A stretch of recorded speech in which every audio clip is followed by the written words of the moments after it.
Well, of course, I'm sympathetic to General Petraeus and the people on the ground there, Lieutenant General Ray Ordino. They're trying to hold this thing together. They're sitting on a violent civil war. 27 million people struggling for political power and survival.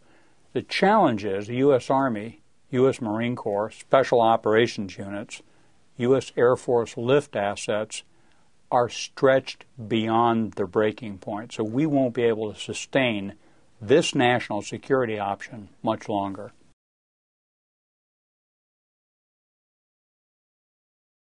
Well, I think part of the challenge of, this Mr. Rumsfeld is an enormously patriotic, brilliant, charismatic, experienced guy with bad judgment.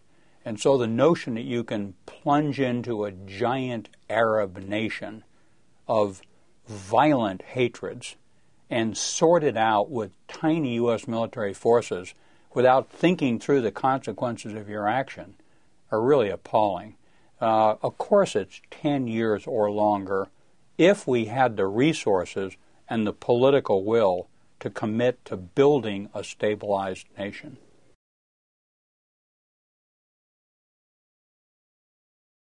I winced with just discomforts listening to General Petraeus, and I think it was a smart move, say, this testimony I wrote myself, I didn't give it to the White House. For God's sakes, what have we come to when the atmosphere is so poisonous between the struggling political parties, between the executive branch and Congress, disenchantment on the part of the American people, that a military commander in the field would have to reassure a hearing that he hadn't told the commander-in-chief essentially what he was about to say.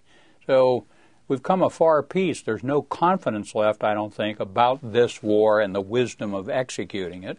And that's a challenge because the downside, many of us have argued, of failing utterly in our mission will put our allies and the American people at risk for the next 20 years.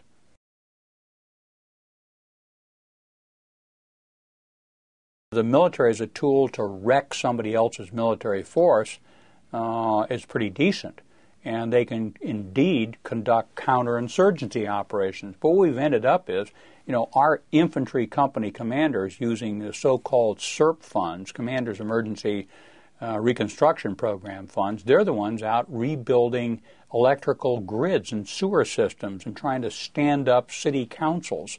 They're actually doing pretty good. Our Lieutenant Colonel Battalion Commanders have graduate degrees, and they're reasonable people, and they're not afraid of losing their life driving around doing these things. But where's the rest of the government? The only people that are at war in Iraq is U.S. Armed Forces and the CIA. And the rest of the government tends to sit it out. That's not to deny the courage of some foreign service officers. And for that matter, where's the engagement of the American people? We've under-resourced the U.S. Armed Forces, to include the National Guard, egregiously for the last 6 years. We didn't invest in the tool we chose to carry out this strategy.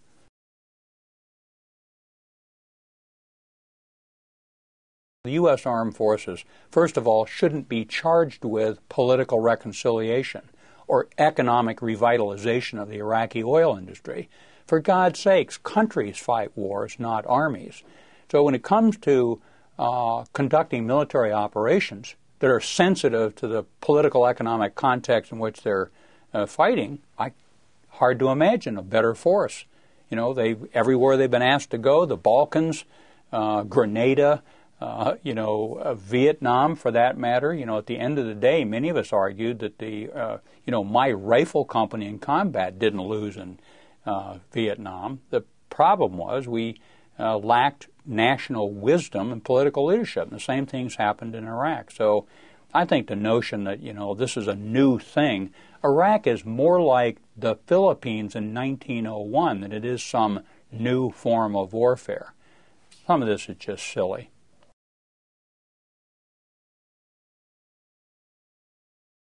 Well, I think the fighting forces in country are doing pretty well. I mean, you look at, the Tier 1 Special Operations Units are magical, and the brigades, when we actually deploy them, tend to be at 100% strength. They get the required equipment. They've got absolutely superb leadership. I think these are actually the most courageous, competent fighting units we've ever had. But the support base to yield this kind of deployment ratio isn't there. And we're having enormous problems on recruiting. So we're bringing in maybe 10% of the people who are enlisting in the Army shouldn't be in uniform. Non-high school graduates, felony arrests, drug use, psychotic episodes, and oh, by the way, when you look at the real challenge, the current Army couldn't sustain this rate were it not for the enormous over-reliance on contractors.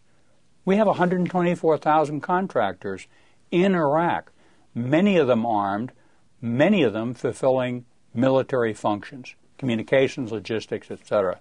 The Army and the Marine Corps are too stretched to sustain this current effort.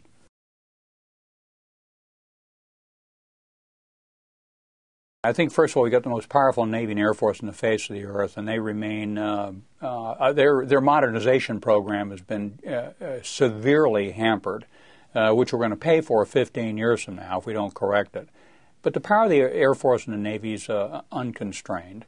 And at the end of the day, if faced with a national emergency where we called up on a single day our reserve components, our National Guard forces, we're still an extremely dangerous ground combat power. But the bottom line is, today, if there's a tsunami that hits the United States, if there's another war in a place like Korea, we will be in a position of enormous strategic peril because we have under-resourced and damaged our fighting capability. We're running normally 44 combat brigades. We've had as many as 22 deployed in Iraq, 2 or 3 deployed in Afghanistan. You've ended up with much of the fighting forces on their 3rd or 4th combat tour, and some special operations units now deploying on their 7th combat tour. 33,000 killed and wounded. It's a real war. The families are getting sick of it.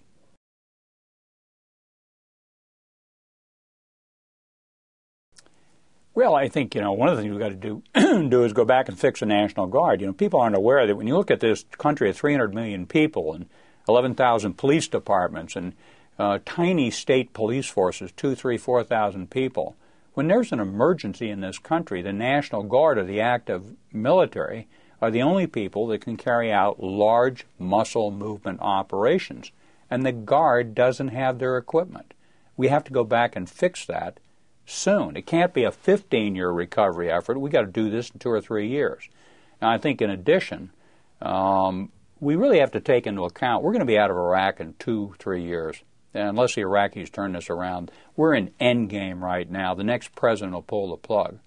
We do have to ensure we think through countering, deterring, not fighting the People's Republic of China as they appropriately emerge into the global arena as a major military power. That means we have to buy the F-22 fighter, 300 of them now, not so we can conduct counterinsurgency operations in Tikrit, but so we have a force out in the Pacific that is overmatching in its capability. The modernization of the U.S. Armed Forces is a permanent responsibility of each administration. On a day-to-day basis, the generals and admirals don't need help running combat operations. They need the civilian leadership to create the military force that will exist 15, 20 years later. That leadership has been sadly lacking.